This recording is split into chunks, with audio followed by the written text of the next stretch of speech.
Mr. Zulkarnain Abdul Rahim.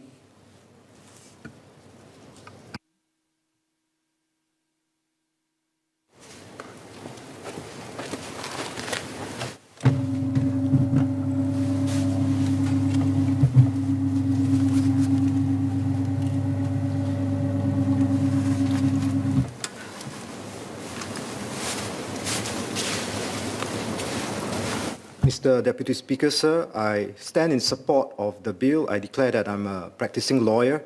Allow me to speak in the national language. Saya mengalu-alukan pindaan kepada Akta Pentadbiran Undang-Undang Islam AMLA.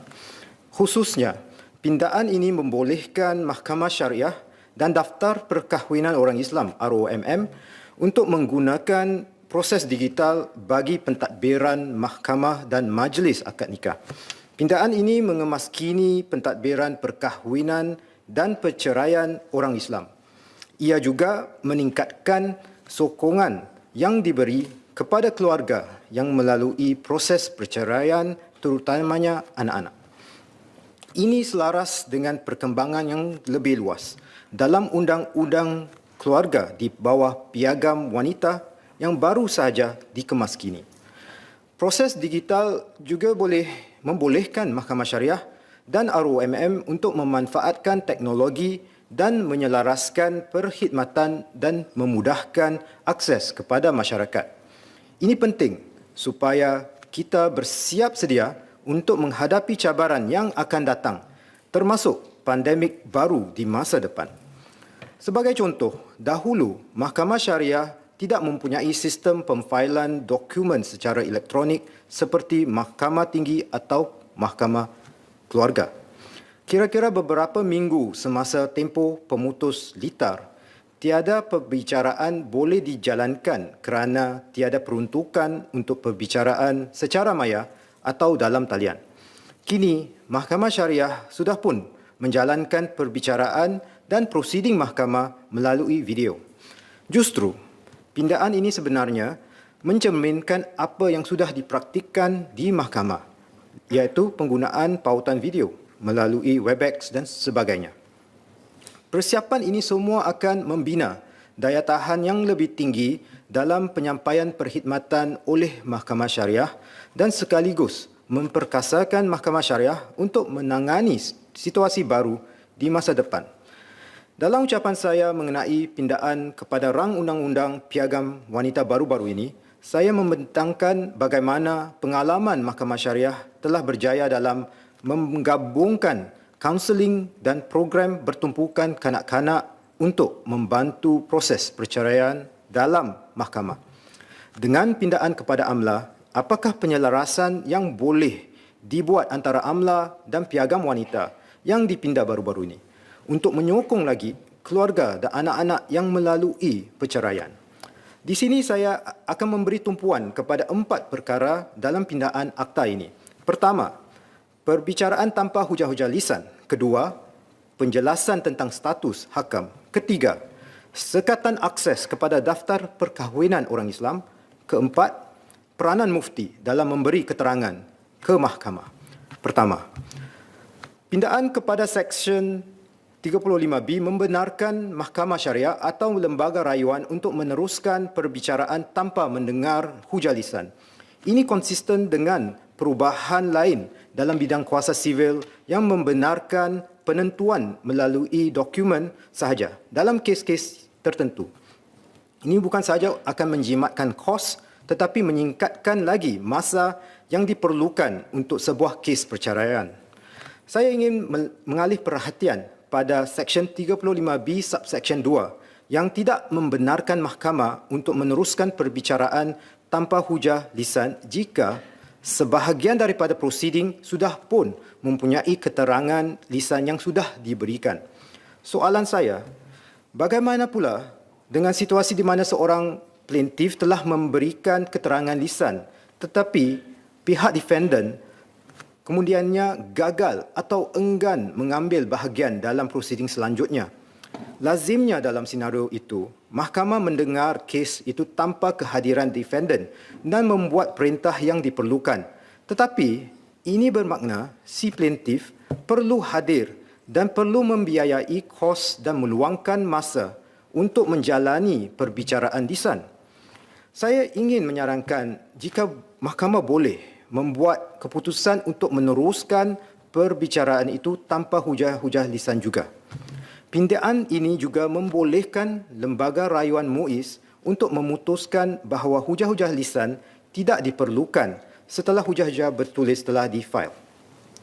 Namun, saya khawatir bahawa mungkin ada pihak yang mungkin rasa terkilan kerana mereka tidak melihat proses rayuan ataupun perbicaraan dan mungkin tidak faham mengapa rayuan mereka ditolak. Jika kesemua proses perbicaraan itu tanpa hujah-hujah lisan dan diadakan secara pertukaran dokumen, saya akur bahawa dalam forum ataupun mahkamah sivil yang lain ada kelepasan untuk kita tidak memerlukan kehadiran pihak-pihak dalam perbicaraan.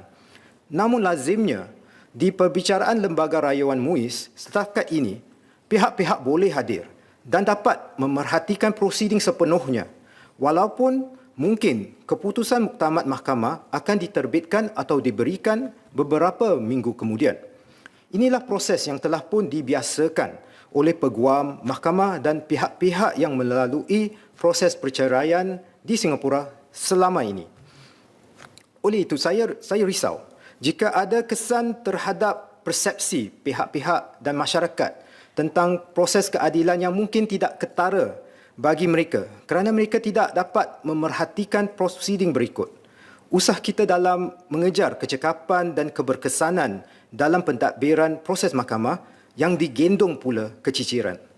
Saranan saya adalah bagi Mahkamah Syariah dan Lembaga Perayuan untuk menerbitkan secara terbuka bagi setiap kes sebab-sebab dan alasan keputusan kes tersebut di laman web MUIS atau Mahkamah Syariah.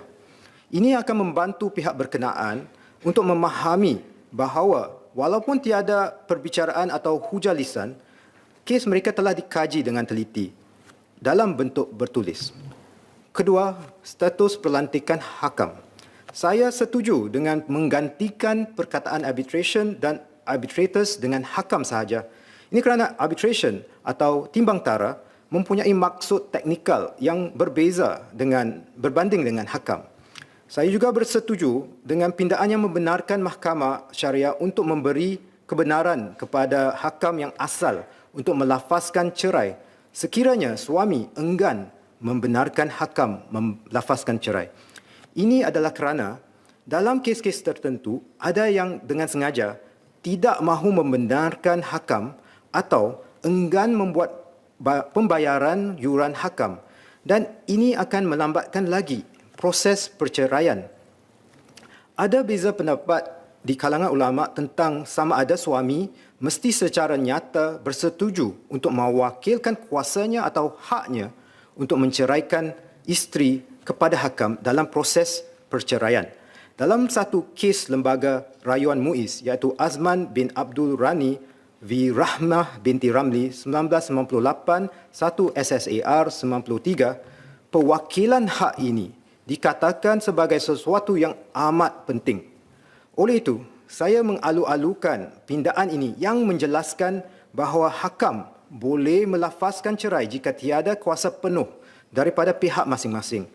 Oleh itu, walaupun suami enggan menandatangani borang atau memberi kuasa, hakam tetap boleh melafazkan cerai dalam kes-kes tertentu.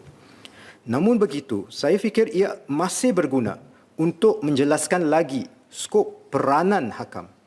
Saya cadangkan diberikan takrif maksud hakam dalam pindaan dengan penjelasan yang luas tentang skop dan peranan hakam, mungkin dalam perundangan subsidiari, supaya masyarakat dapat memahami peranan hakam dan menerima keputusan hakam nanti.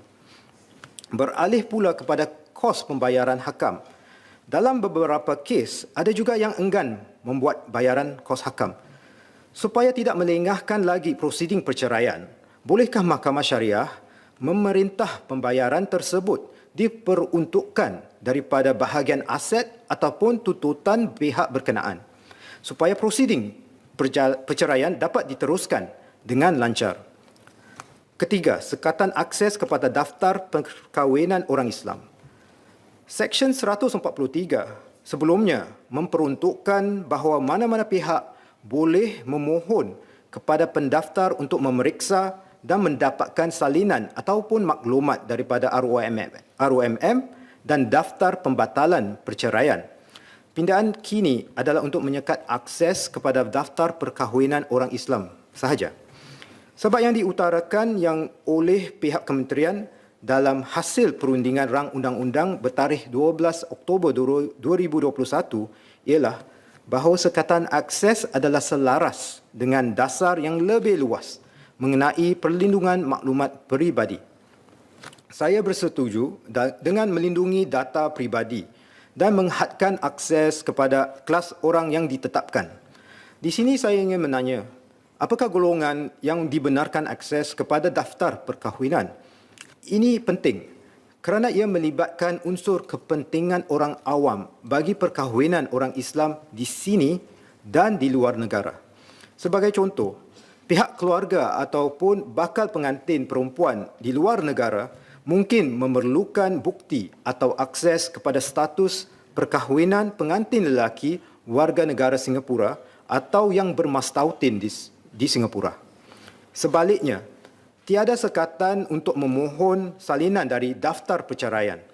Bukankah maklumat dalam daftar perceraian juga mengandungi data peribadi? Mengapakah akses kepada daftar perkahwinan terhad kepada pihak-pihak tertentu? Mungkin akses kepada daftar perceraian juga harus dihadkan sama juga.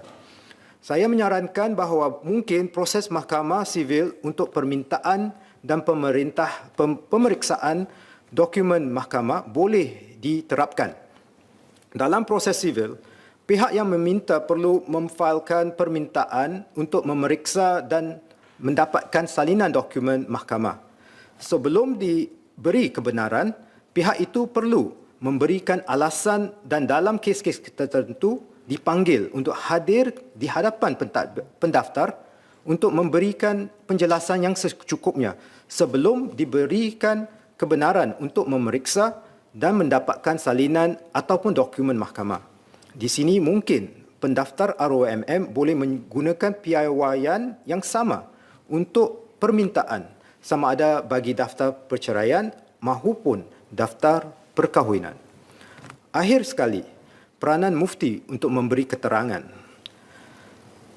Seksyen 139 AMLA menjadikan satu kesalahan jenayah untuk ajaran sesat atau apa-apa cara atau upacara yang bertentangan dengan undang-undang Islam. Ia juga membenarkan mahkamah untuk menganggap bahawa doktrin upacara atau sebarang perbuatan yang dibicarakan itu sememangnya bertentangan dengan undang-undang Islam jika Presiden Muiz memberikan keterangan sedemikian. Pindaan kini yang menggantikan Presiden Muiz dengan mufti supaya mufti dapat memberikan keterangan terus kepada mahkamah dalam isu-isu yang bertentangan dengan hukum Islam amat dialu-alukan. Saya bersetuju kerana mufti merupakan pihak berkuasa agama Islam yang tertinggi di Singapura dan mempengerusikan jawatan kuasa fatwa kita.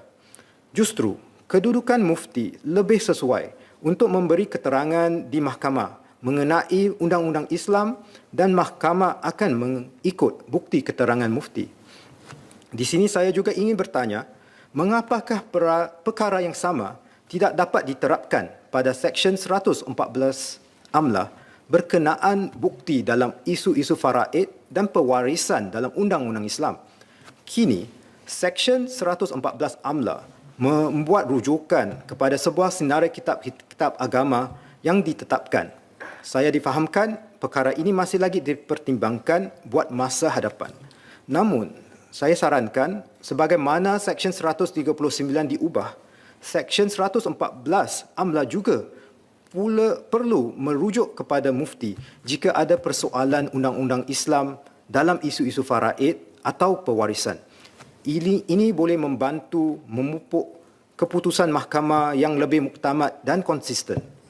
Saya juga mengulang saranan saya yang dibuat dalam ucapan saya yang dahulu, iaitu mungkin isu-isu faraid dan pewarisan orang Islam termasuk sijil warisan boleh dibicarakan di mahkamah syariah dan bukan mahkamah sivil kerana ia melibatkan bukti undang-undang Islam, undang-undang orang Islam dan kepentingan awam yang berpandukan ajaran agama.